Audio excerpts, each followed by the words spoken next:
bom dia, Miriam. Muito bem, se calhar já temos aqui um terço dos participantes, já passaram 5 minutos da hora, portanto, se calhar vamos começar. Muito bom dia a todos, agora oficialmente. O meu nome é Raquel Policarpo, eu sou a responsável de programas aqui da UN Global Compact Network Portugal.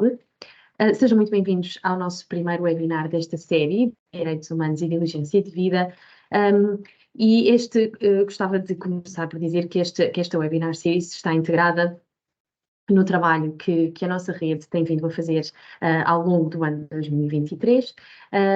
no seguimento do lançamento de um novo programa acelerador que foi o Business and Human Rights e do Peer Learning Group também relacionado com os direitos laborais, ambos enquadrados dentro dos 10 princípios UN Global Compact, sobretudo na área dos direitos humanos e dos direitos e das práticas laborais, mas também, claro, no trabalho mais vasto do que é o UN Global Compact e que procura sempre ajudar as empresas a corresponderem àquilo que são cada vez mais as exigências de mercado, as exigências regulatórias, mas também à mudança que está a ocorrer dentro de uma mudança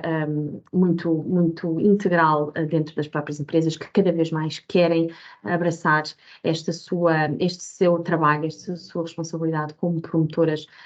dos direitos humanos. Temos trabalhado dentro destes grupos, temos tido o privilégio de trabalhar com a Organização Internacional do Trabalho, sobretudo aqui na pessoa da nossa oradora de hoje, Ana Paula Rosa, que já integra a equipa da OIT Lisboa desde 2017, é gestora de programas e trabalha sobretudo ao nível de iniciativas e parcerias estratégicas na área da responsabilidade social e das empresas sustentáveis, empresas multinacionais, e que tem colaborado com várias das sessões do nosso programa e que vai também colaborar na publicação que vai resultar do trabalho que temos vindo a fazer ao longo deste ano e que hoje se junta a nós para partilhar o vasto conhecimento que a OIT tem ao nível da matéria dos direitos humanos e das empresas. E pela qual agradecemos. Muito bem-vinda, Ana Paula. A sessão é sua. E vamos seguir à sua apresentação, vamos dar um tempinho para perguntas e respostas, mas se quiserem ir deixando essas perguntas na conversa, depois no final podemos organizá-las melhor e podemos referi-las, ou então na altura podem levantar a mão e podem intervir se com algum, não só questões, mas comentários também, que queiram, no sentido de partilharem alguma questão que tenham com a Ana Paula e connosco. Tudo bem, Paula? Vamos começar? Muito obrigada, Raquel, muito bom dia. Muito bom dia a todas e a todos por estarem presentes e no fundo isto é um momento de partilha e é um momento em que é para vocês e é sobretudo para retirarem também algumas dúvidas e o objetivo desta comunicação é mesmo esse, a partilha, mas também para vos fornecer algumas pistas e alguns elementos que podem ser importantes no apoio às empresas, sobretudo quando desejam implementar os seus processos de diligência de vida ou da gestão integrada no âmbito da sua gestão integrada de sistemas, poderem integrar as matérias da análise de impacto social e do respeito pelos direitos humanos, que de resto eu penso que não restam dúvidas nenhumas do papel crescente e cada vez com mais com uma apropriação maior. Eu nem sequer vou falar da adesão, porque efetivamente não restam dúvidas do interesse crescente que as empresas têm nestas matérias e que decorre não apenas das suas responsabilidades em matéria de mitigação e de reparação e também de prevenção dos seus impactos no caso deles se revelarem mais negativos, sendo que também não é de descurar, e a OIT tem essa noção clara do impacto positivo que as empresas podem ter com as suas estratégias preventivas, poder melhorar de alguma forma não apenas as condições de trabalho e as condições de vida dos lugares e das comunidades, das regiões onde operam. Eu vou passar já aqui a minha apresentação, que há bocadinho correu tão bem, foi logo, e agora não me aparece aqui, tenho que ver, peço desculpa. Já cá está. Só um pouquinho, que isto às vezes demora a fazer o upload, neste compasso de espera.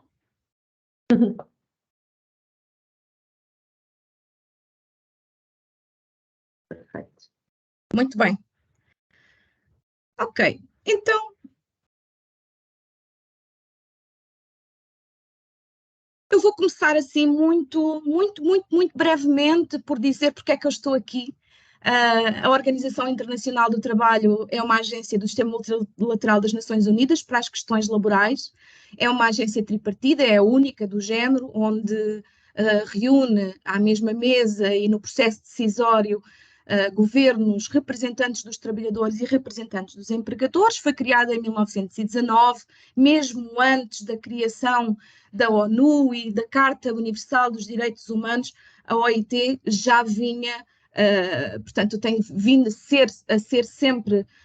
defensora e foi pioneira na defesa dos direitos humanos, através dos princípios consagrados nas normas internacionais do trabalho reconhecidas internacionalmente, normas essas que contemplam valores, direitos e responsabilidades e, de resto, que acabaram por ser expressos na Carta Universal dos Direitos Humanos quando ela foi adotada pelas Nações Unidas. A OIT tem um trabalho de muita proximidade nesta matéria, empresas e direitos humanos, e que vos vou dar conta ao longo desta nossa apresentação, desta nossa partilha. Participa no Conselho dos Direitos Humanos da ONU e no Grupo de Trabalho da ONU sobre Empresas e Direitos Humanos, e tem outras iniciativas que de certo vão ficar a conhecer, se é que não conhecem já, mas que será importante referir. Eu estava aqui há pouco a dizer à Raquel, a confessar, que quando acabei esta apresentação cheguei à conclusão que ela era um bocadinho longa, mas como o objetivo também é deixar-vos aqui algumas notas e algumas pistas para reflexão e também algumas ferramentas que poderão ser úteis para o vosso trabalho, aquilo que não tivermos tempo para ver, talvez possamos eventualmente discutir mais tarde, mas esta apresentação vai ficar disponível para todos os participantes e, portanto, mesmo que não tenhamos tempo para passar todos os slides,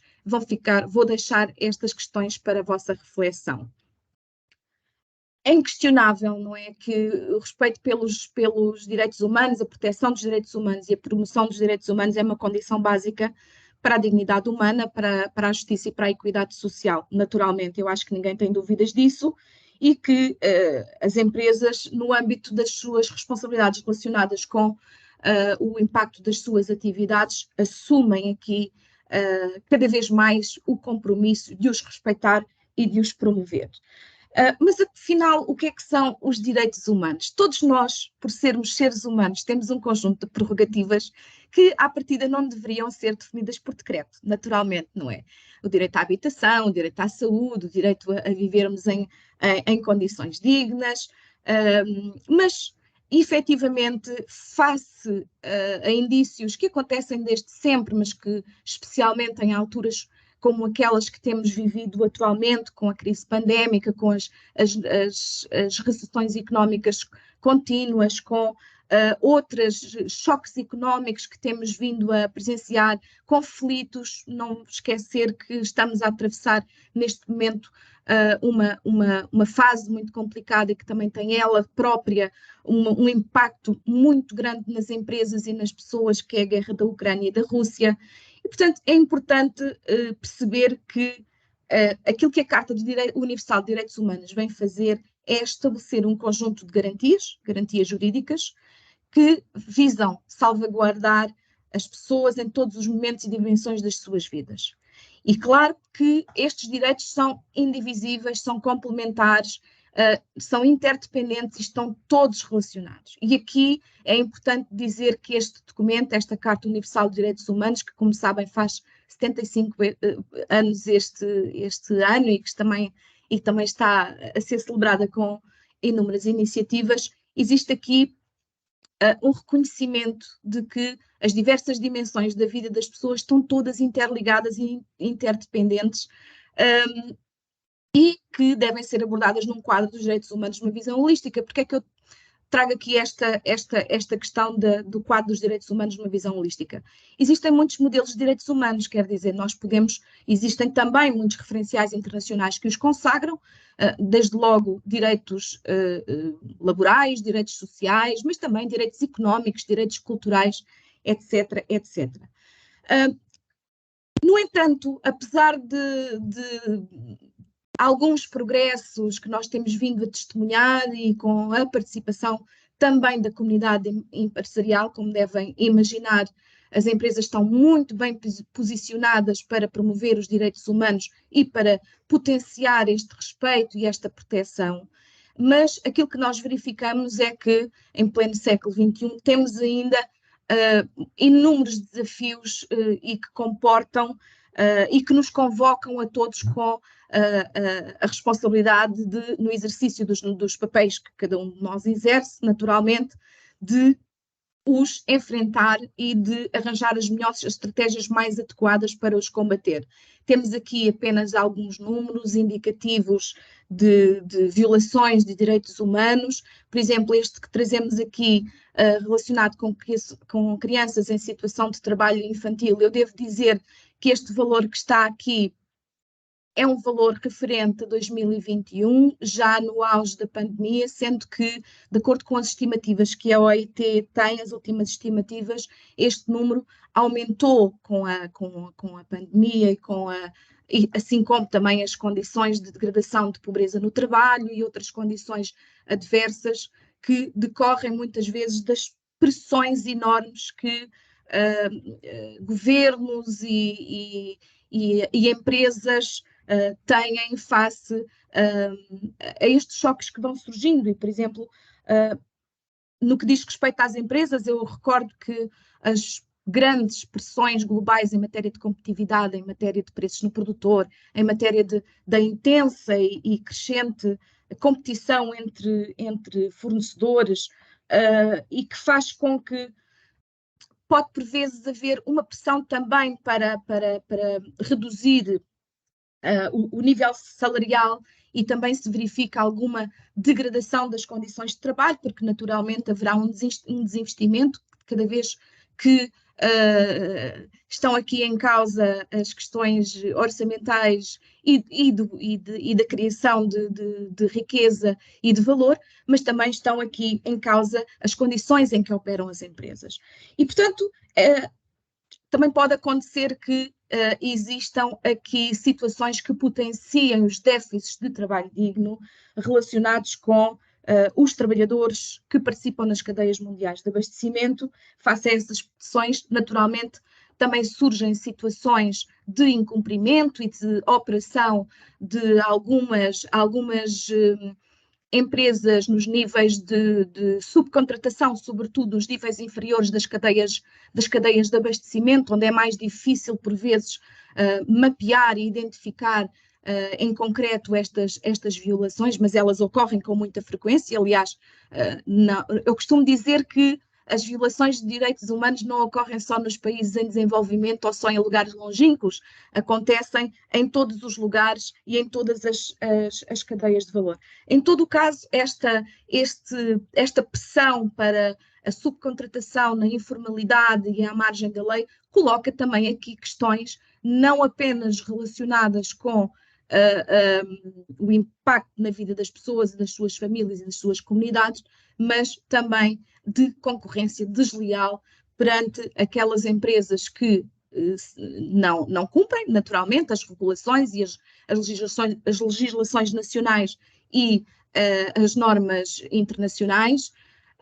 face àquelas que cumprem. E, portanto, há que há que avaliar e identificar, e aqui é importante salientar o papel que as empresas têm tido nesta identificação e neste mapeamento dos riscos de violação em matéria de direitos humanos, que consagra assim uma cartografia nas cadeias de valor bastante vasta e bastante complexa e, como eu disse há pouco, por vezes é difícil de atuar em todos os níveis das cadeias e, sobretudo, naqueles países e naquelas regiões onde os sistemas legislativos, os sistemas regulatórios e também das forças da autoridade têm algumas deficiências e, portanto, ainda torna o desafio mais difícil de abordar. Em todo o caso, porque temos estado aqui a falar desde o início de impactos, e os impactos não são só impactos adversos, são impactos negativos, são todos aqueles que definem, que estão relacionados com a forma como as empresas operam e como elas podem afetar os direitos humanos, nomeadamente os direitos laborais fundamentais. As empresas devem procurar prevenir e eliminar estes impactos negativos, e estes impactos estão relacionados com a atuação direta da empresa,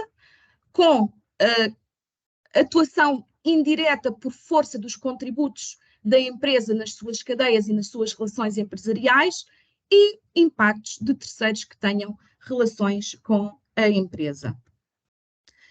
Eu achei que seria importante fazer aqui, nesta fase, um ponto da situação, porque não nos podemos esquecer que os direitos laborais também são direitos humanos. E porque eu falei de trabalho digno, e o trabalho digno, a par da justiça social e do respeito pelos princípios e direitos fundamentais no trabalho, balizam todo o mandato constitucional da OIT e que são uma importante componente para a concretização dos Objetivos de Desenvolvimento Sustentável, nomeadamente do Objetivo 8, mas também de outros objetivos, como o Objetivo 9, que está relacionado com as cadeias de abastecimento inclusivas e sustentáveis, e também o Objetivo 10, mas desde logo o Objetivo 1, a redução da pobreza e das desigualdades, são importantes componentes relacionadas aqui com o trabalho digno. E o trabalho digno não é mais do que um resumo das aspirações das pessoas, desculpem lá, um resumo das aspirações das pessoas em matéria profissional relativamente a condições de vida adequadas, a remunerações suficientes para fazer face aos desafios da vida e das necessidades das famílias, mas também tem aqui alguns pilares estratégicos relacionados com os direitos laborais e a sua proteção e o seu respeito, com a criação de empregos de qualidade e empregos seguros que garantam, de alguma forma, uma remuneração adequada, como eu referi há pouco, e, igualmente, a questão da igualdade e da não discriminação e do diálogo social. Eu estou aqui desculpem lá, eu estou aqui com alguma dificuldade nos meus slides, porque eles aparecem de uma forma muito pequenina, e não sei como é que hei de mudar, porque eles estão em modo de apresentação, mas eu estou aqui com alguma dificuldade. Seja como for, dizia eu que o trabalho digno assenta numa abordagem centrada nas pessoas e centrada na dignidade humana e, sobretudo, tem algumas componentes que eu não queria deixar de aqui relembrar. Uma delas, desde logo, é o respeito pelos princípios das normas internacionais do trabalho,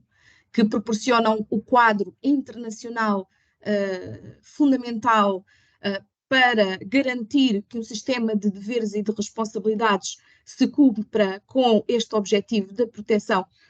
dos direitos laborais e dos direitos humanos, e também que consagram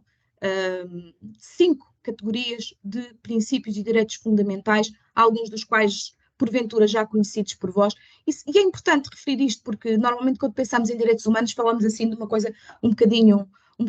ampla e um bocadinho genérica e não estamos a pensar especificamente nos direitos laborais. Mas, no entanto, quando pensamos nos desafios que isto comporta, eu estou-me a lembrar, por exemplo, de algumas regiões e de alguns países,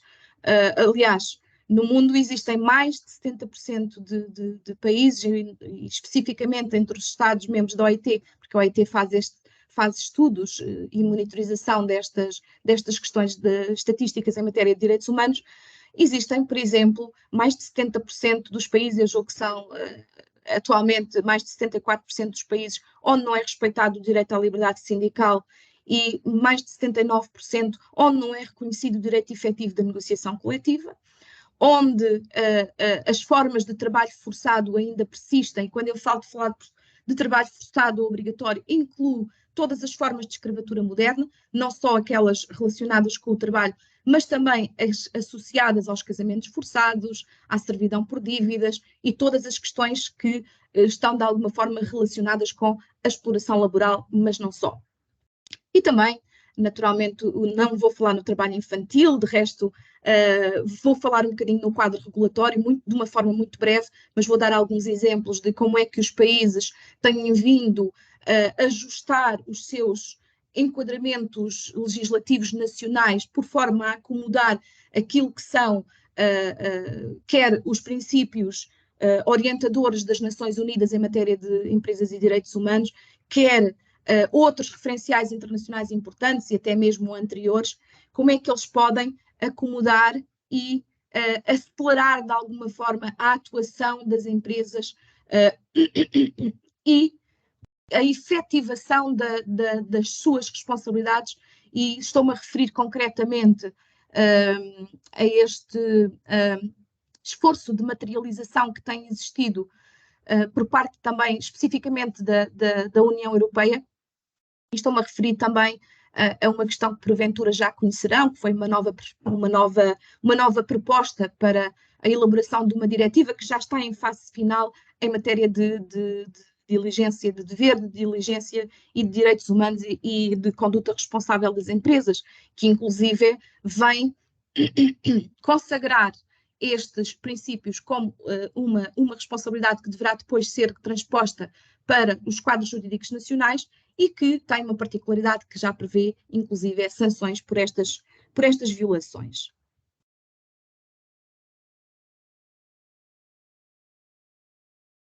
Aqui neste slide, só chamar a atenção que em 2011, com a adoção dos princípios orientadores para empresas e direitos humanos e decorrem da implementação do quadro das Nações Unidas, já definido em 2008, de proteger, respeitar e reparar, que são responsabilidades e que são deveres diferentes, mas complementares, de cada um dos atores aqui presentes. Desde logo, proteger remete para a obrigação dos Estados de proteger estes direitos humanos e de assegurar que eles sejam respeitados e que eles sejam assegurados. O respeito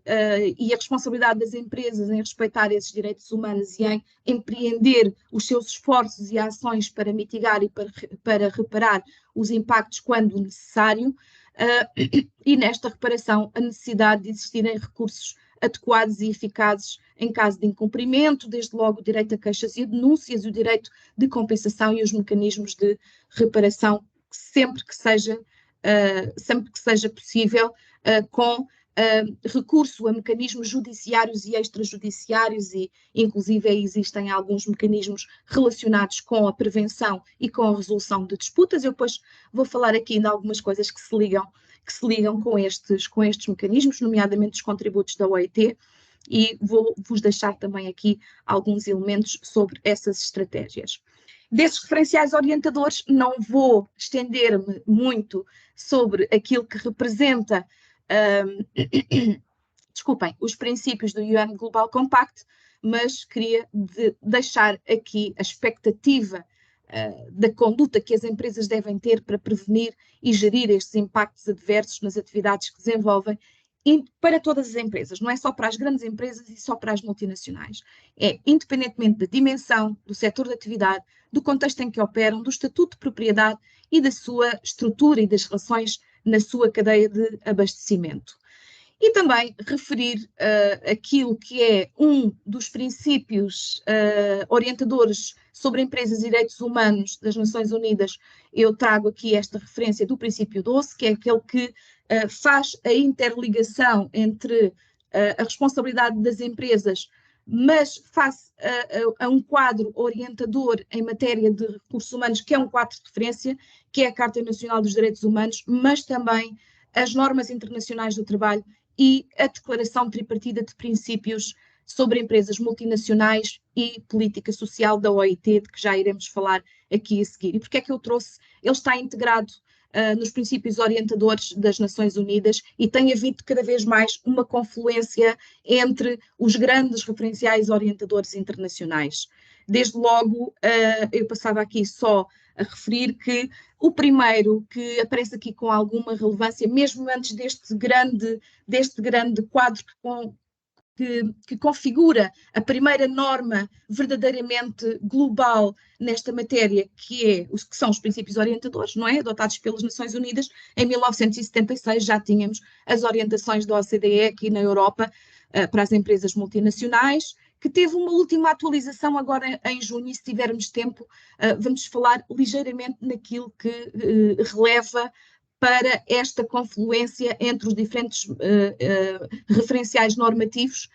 que não são vinculativos. Não sendo vinculativos, embora haja um interesse crescente por parte das empresas de aderir a estes princípios e de os implementar e de aplicar nas suas operações cotidianas e nas suas estratégias de negócio, o que é um facto é que são voluntários. Por um lado, não substituem aquilo que é o papel da governação pública, dos regulamentos e das normas e daquilo que é o papel do Estado. Mas, por outro lado, também têm esta prerrogativa, que é as empresas só aderem-se e só participam se quiserem. E numa cadeia de valor, isso é particularmente relevante, porque, havendo algumas que estão a implementar estes princípios e outras que não estão, uma empresa que esteja a implementar estes princípios não pode ser, ou pelo menos não é atualmente responsabilizada por aquilo que acontece com as outras empresas e por aquilo que elas não fazem, a menos que haja um marco regulatório que assim o obrigue e que abranja toda a cadeia de valor. Em 1977, logo a seguir, surge o primeiro referencial internacional e universal específico, com orientações específicas para as empresas, porque o anterior era apenas no quadro europeu, e que é a Declaração Tripartida de Princípios, que eu já falei, sobre as empresas multinacionais, que vem definir aqui um quadro de áreas importantes de atuação e como é que as empresas podem aplicar estes princípios e de que instrumentos é que se podem recorrer para aplicar estes princípios nas suas operações. Eu voltei aqui um bocadinho atrás, peço desculpa, mas também esta declaração, que foi aprovada e adotada unanimemente por empregadores, por trabalhadores e por governos,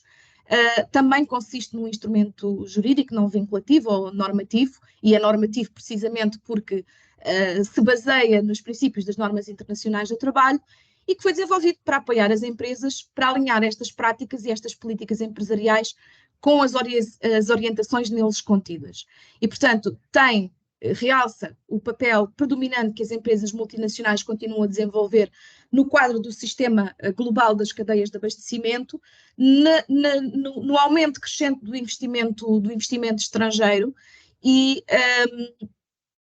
na utilização das cadeias de abastecimento mundiais como sistema generalizado. Esta declaração tem como objetivo melhorar os efeitos positivos, ou seja, não é tanto sancionar as empresas, não é tanto realçar aquilo que podem ser os impactos negativos, mas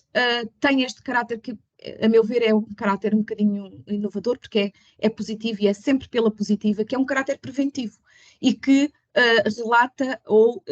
apresenta soluções de como é que as empresas podem potenciar nos planos social e laboral,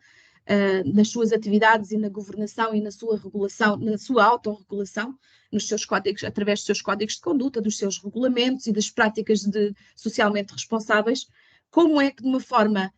proativa e preventiva eles podem figurar no quadro das suas políticas internas e no quadro dos seus sistemas de gestão. Até porque este instrumento está diretamente alinhado, ele já tem 6 edições e está diretamente alinhado quer com os princípios, quer com as guidelines da OCDE, quer com os Objetivos de Desenvolvimento Sustentável, portanto, da Agenda 2030. Eles têm todos o mesmo propósito e paulatinamente se vão aproximando por forma a que não hajam dúvidas relativamente, em matéria sobretudo de diligência de vida, dos passos que é necessário empreender para mitigar estes impactos e para os prevenir. Esta declaração da OIT tem orientações em várias áreas relacionadas com o emprego, com a formação profissional, com as condições de trabalho e de vida e com as relações laborais. Depois deixo-vos aqui a indicação, até porque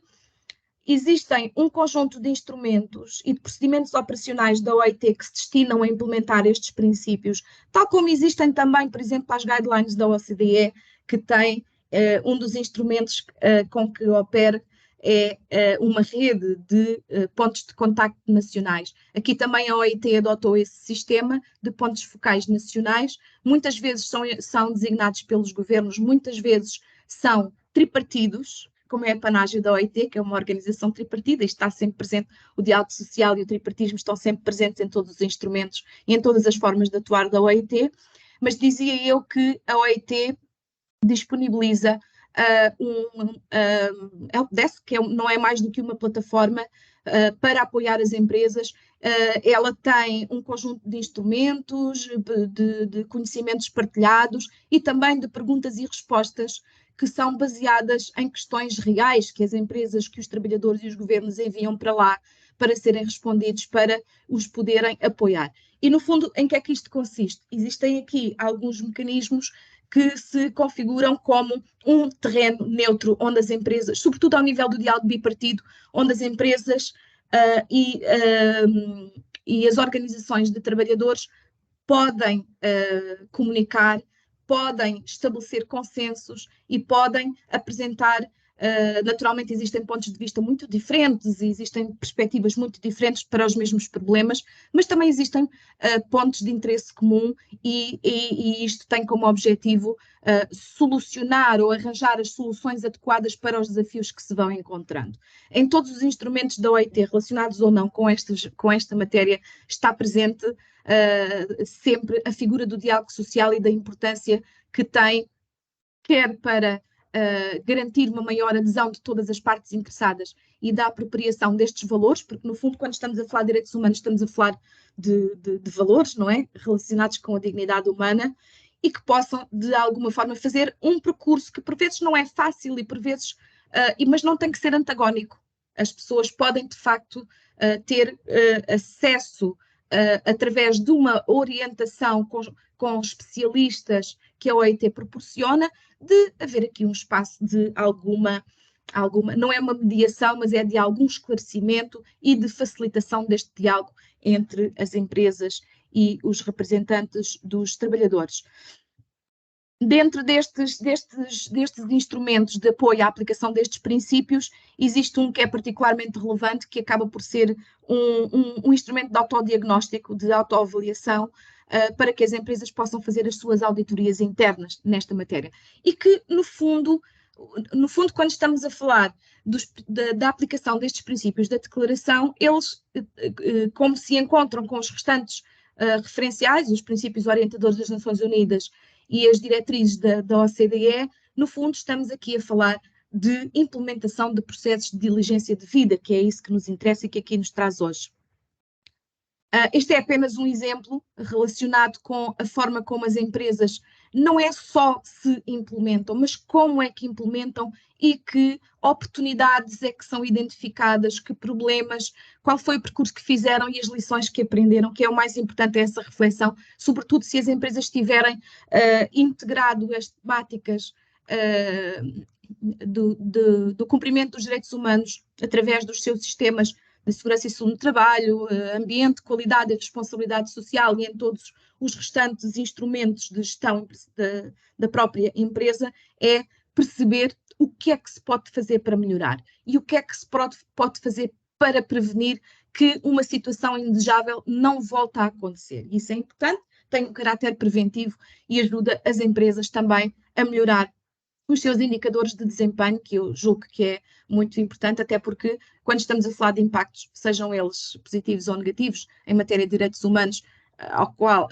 portanto, não há nenhuma empresa que esteja a trabalhar sozinha nisto e também não há nenhuma empresa livre destes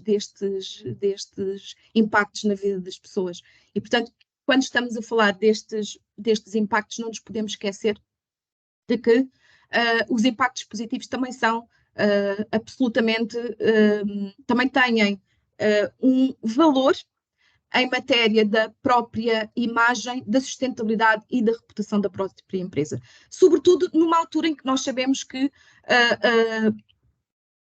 a comunidade, a sociedade, os consumidores estão cada vez mais informados, estão cada vez mais exigentes com as práticas sustentáveis e inclusivas e que, portanto, é importante que as empresas vão de encontro a estas mudanças e vão de encontro também a estas exigências crescentes e, como a Raquel referia há pouco, não são apenas exigências regulatórias, mas também,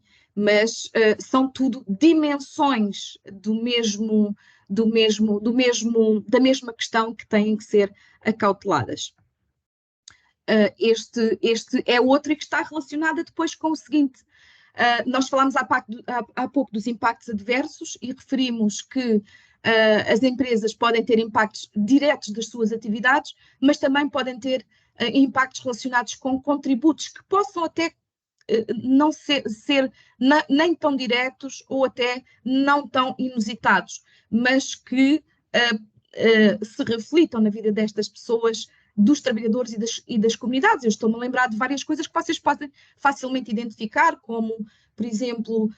trabalhadores que trabalham em condições precárias e sem qualquer espécie de proteção ou sem proteção adequada, imaginem, em condições de grande stress térmico, estamos a falar de alterações climáticas, e recentemente a ONU também declarou que o direito a um ambiente saudável, limpo e sustentável é um direito humano, portanto isto é um exemplo premente. Estou-me a lembrar, por exemplo, também de efluentes que são lançados para as águas, os cursos de água e que afetam todas as comunidades. Estou-me a lembrar de outros impactos relacionados, por exemplo, com o desmatamento e com retirar de alguma forma as fontes de subsistência a comunidades indígenas sem qualquer consulta das mesmas ou sem que elas possam ter possibilidade de alguma reparação ou compensação. Tudo isto, o que pode acontecer é que as empresas estão em posição de contribuir também positivamente e de exercer a sua influência naqueles ou naquelas entidades ou naquelas empresas, sejam fornecedores ou outros, com quem se relaciona as suas atividades empresariais, e que possam de alguma forma exercer uma influência no sentido de adotar outras práticas e um outro paradigma de compliance. Esta atualização das diretrizes da OCDE vem, sobretudo nos seus capítulos, eu por acaso tenho isto ao contrário, desculpem lá, tenho primeiro o capítulo 5 e depois a seguir o capítulo 4, existem aqui vários, eu suponho que são 10, mas que vieram nesta atualização que entrou agora em vigor dia 8 de junho, das orientações sobre as empresas multinacionais, vêm, sobretudo no capítulo 4 e no capítulo 5, de encontro e estão perfeitamente alinhadas com aquilo que são os princípios da Declaração Tripartida da OIT e a Carta dos Direitos Humanos, e, portanto, eu refiro só aqui a título de exemplo para que depois possam ir ver com mais calma e possam refletir sobre eles e de que forma é que isto vos impacta na vossa atividade e naquilo que têm que fazer. E vou deixar estes links, até porque nós temos agora aqui um conjunto de paradigmas que vêm a justificar estas atualizações desde a última, que julgo que tinha sido há 10 anos, e que vêm a justificar e que não estão apenas relacionados com violações de direitos humanos que já são conhecidas e que nós ainda não conseguimos resolver nem controlar, ou pelo menos mitigar, mas com outros novos desafios, e que eu não referi e que acho que é importante referir. Nós estamos agora também numa fase de transformações muito disruptivas, por força das alterações climáticas, por força das grandes megatendências globais, não é? Já não é só a globalização, mas estamos a pensar na transição verde e na transição digital que comportam inúmeros desafios para todos, incluindo para as empresas, em matéria de empregabilidade, em matéria de formação e desenvolvimento de competências para as novas atividades, as novas profissões e as novas áreas de negócio que estão a surgir, mas também outros desafios relacionados também, por exemplo, com as migrações laborais que também se têm intensificado, os fluxos de migrações internacionais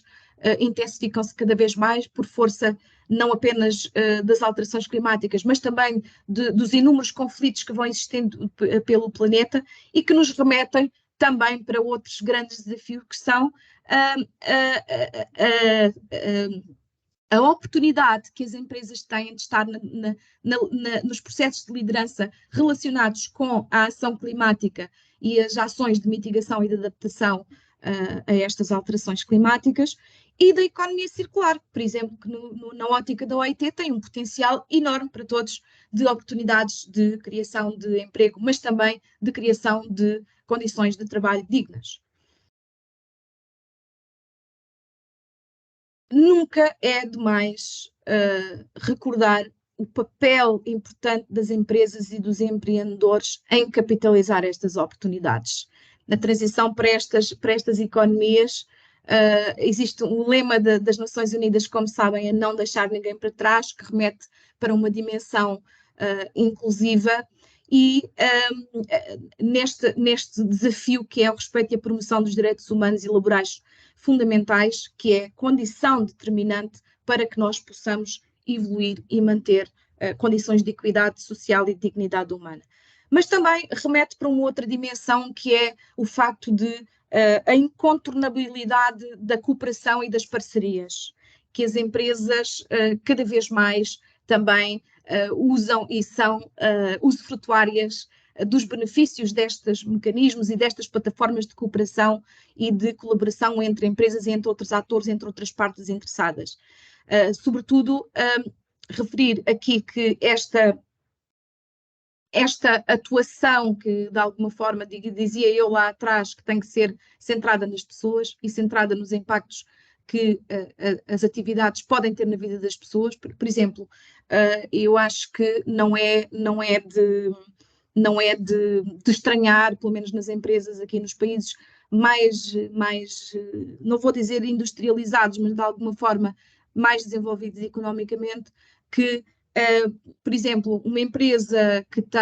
seja sediada num determinado país, mas que opere ao longo da sua cadeira noutras regiões e que tenha outras subsidiárias e que, por exemplo, verifique que no país onde opera ou na região onde opera, pode ser um Estado,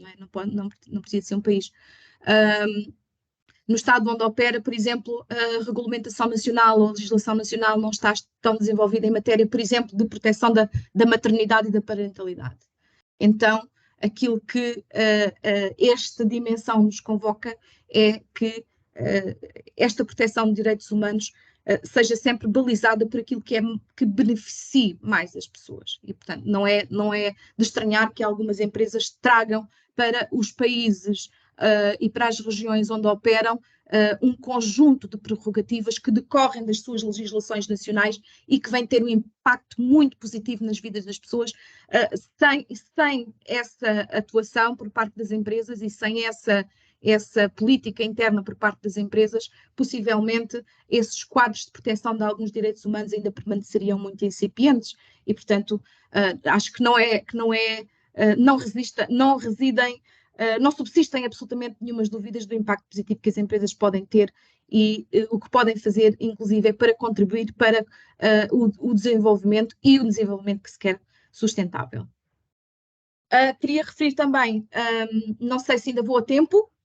referir aqui algumas destas formas de regulação das empresas que têm cada vez mais visibilidade, e a OIT propõe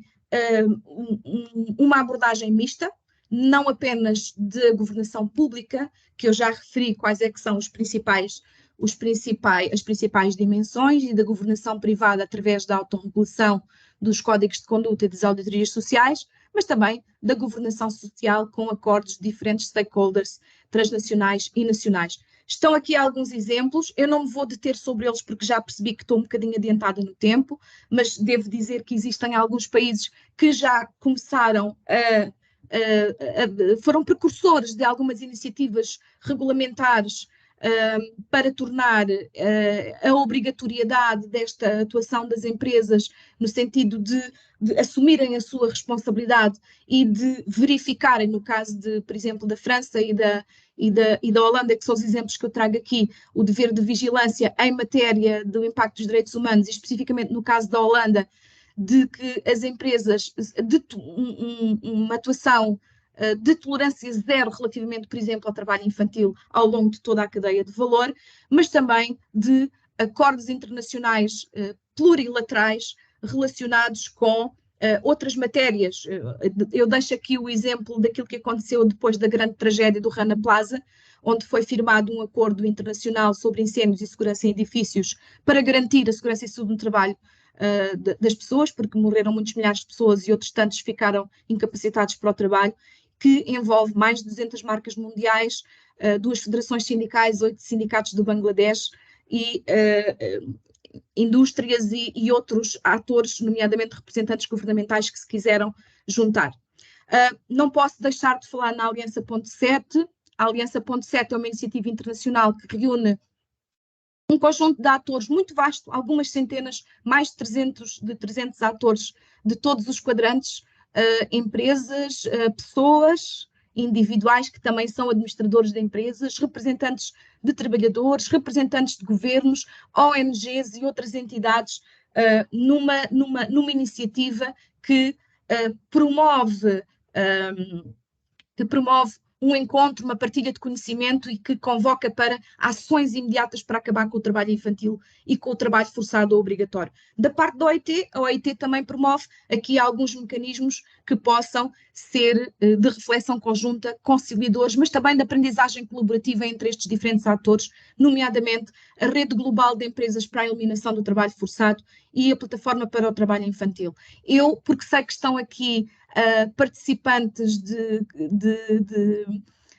empresas e de países do espaço CPLP, gostaria de referir que a CPLP, no ano passado, também aderiu à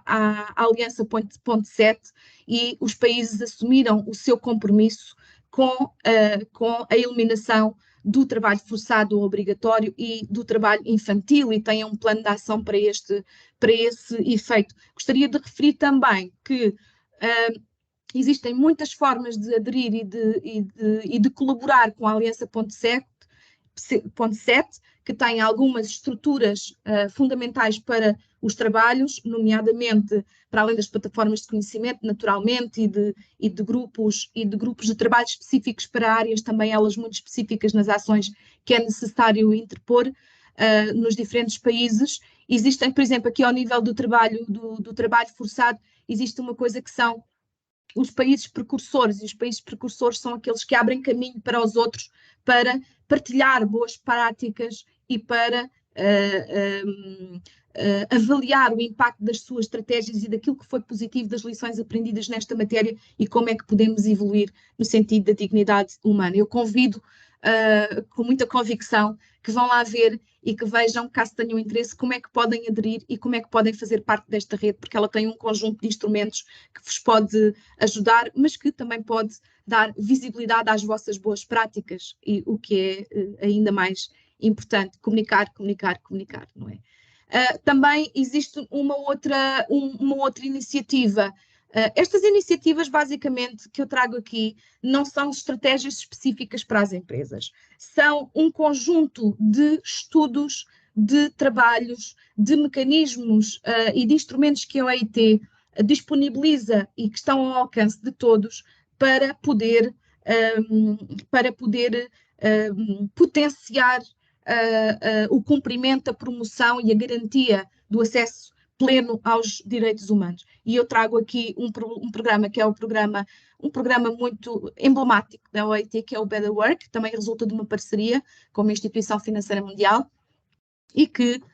abrange 3.311.300 trabalhadores, 1.925 fábricas e centra-se também na melhoria dos direitos humanos e laborais e especificamente nas condições de trabalho. E finalmente, estou mesmo a terminar, peço desculpa, muito, muito, muito importante para isto tudo são as iniciativas de formação, de desenvolvimento de competências e não é de requalificação, mas porque isto tem uma dimensão um pouco mais para quem está em posição de tomada em posição de liderança e de tomada de decisão sobre estas matérias, e que são alguns cursos desenvolvidos no nosso Centro Internacional de Formação, que é em Turim, mas também tem cursos livres, de acesso livre, MOOCs e cursos online sobre diligência de vida e direitos humanos, sobre empresas e trabalho digno, e mais recentemente, em conjunto com a Academia do Global Compact, um curso também em várias línguas, aqui está em inglês, mas um curso relacionado com a concretização e com o impulso para o trabalho digno e com o grande contributo das empresas. Eu ficaria por aqui, Raquel, mas estou disponível para todas as questões que quiserem colocar. Eu, de propósito, não falei especificamente da implementação e da aplicação prática dos processos de diligência de vida neste workshop, porque é uma primeira sessão enquadradora e não temos tempo para tudo, mas estou disponível para qualquer questão que surja e terei o maior prazer, desde que eu saiba, não é, em responder às vossas dúvidas e às vossas reflexões. Muito obrigada.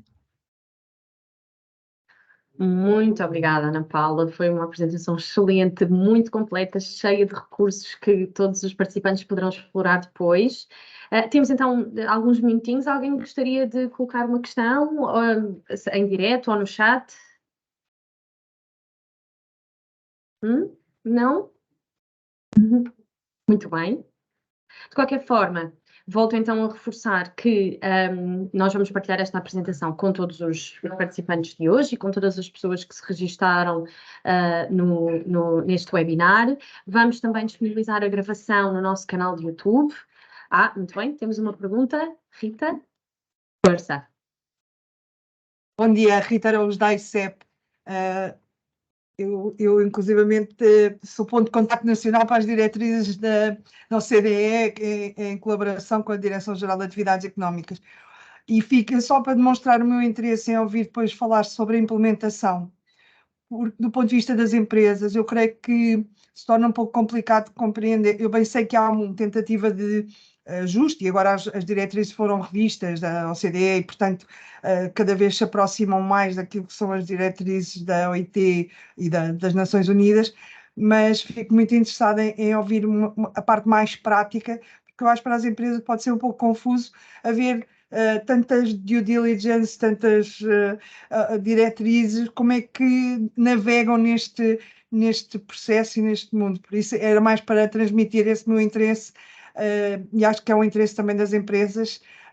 e agradecer imenso a apresentação, que foi muitíssimo interessante. Obrigada. Muito obrigada também. Muito obrigada, Rita. De facto, o próximo webinar desta série vai já abranger a diretiva, portanto, vai ter assim algumas explicações mais práticas e se calhar depois também podemos tentar incluir um segundo segmento nesse webinar, assim com orientações mais diretas. Vamos pensar nesse assunto. Muito obrigada pelo feedback. Miriam. Alô, bom dia. Eu vou passar a palavra ao meu colega Carlos, sim? Está aqui a assistir também comigo. Muito bem, Carlos. Bom dia, Raquel, bom dia, Rosa, bom dia a todos. Pois, eu tenho uma questão relativa portanto, à questão da declaração de partida, portanto, que refere relativamente aos princípios. A Ana Paula Rosa disse que,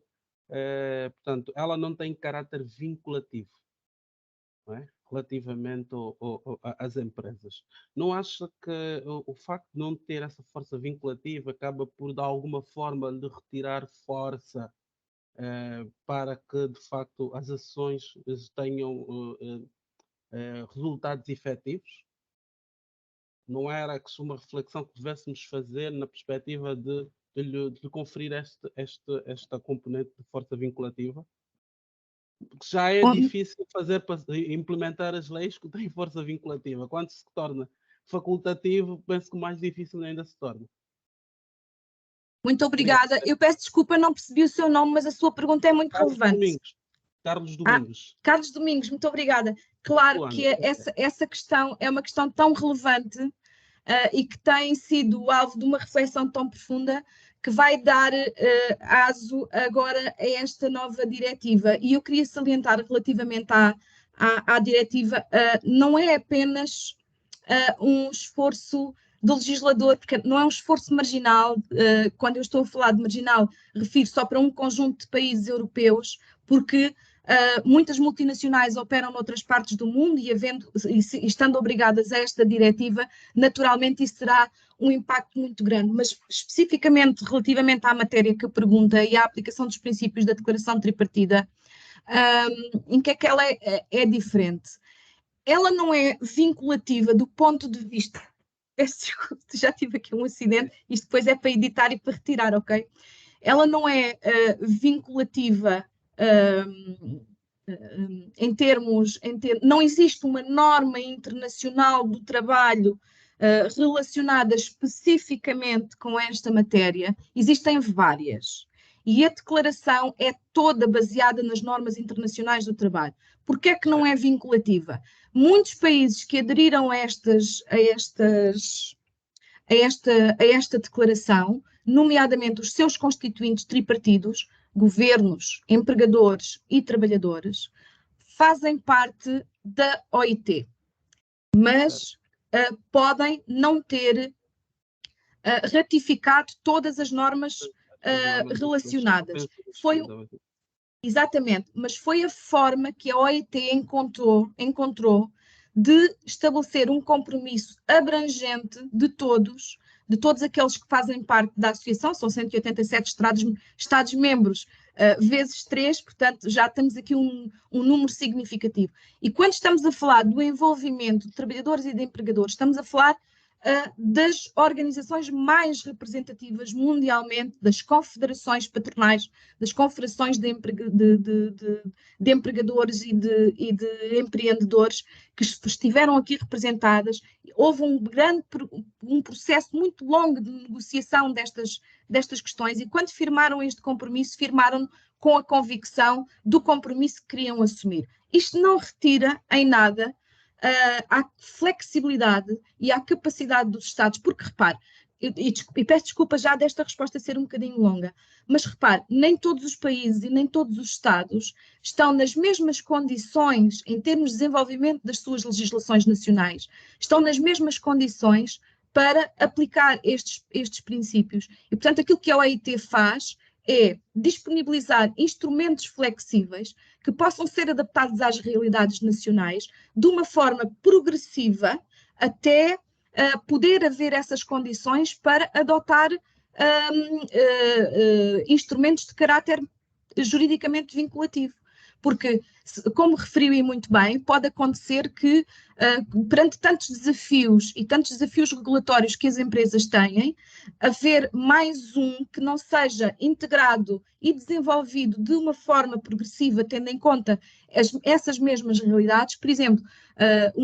o tecido empresarial português não é igual ao tecido empresarial angolano, não é igual ao tecido empresarial de Bangladesh, e não existem as mesmas condições para aplicar estes princípios e estas normas, e essa é a razão pela qual ela não é vinculativa, mas vincula no compromisso em que os Estados assumem o respeito pelas normas internacionais do trabalho e pela Carta Universal dos Direitos Humanos. Ok, muito obrigado. Obrigado. Muito obrigado, Carlos. Mais alguém que gostaria de fazer algum comentário? Muito bem, então já passámos 3 minutos de hora. Ana Paula, mais uma vez, muito obrigada. E obrigada a todos os que estiveram presentes. Vou enviar ainda durante a manhã a apresentação para todos.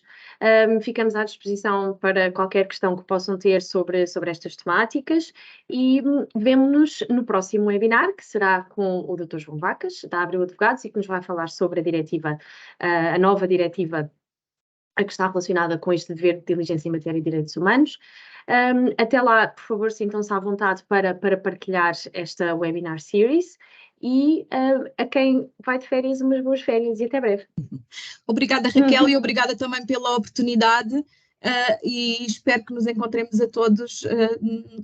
Uma coisa que eu não disse, peço desculpa. A Raquel vai-vos enviar a apresentação e se calhar enviava com conhecimento para mim, para que todos pudessem ficar também com o meu e-mail. Havendo alguma questão que posteriormente possamos esclarecer de uma forma um bocadinho com mais calma, eu estou disponível, está bem? Ficam com os meus azimuths. Muito obrigada, Ana Paula. Muito obrigada. Obrigada a todos. Um bom dia.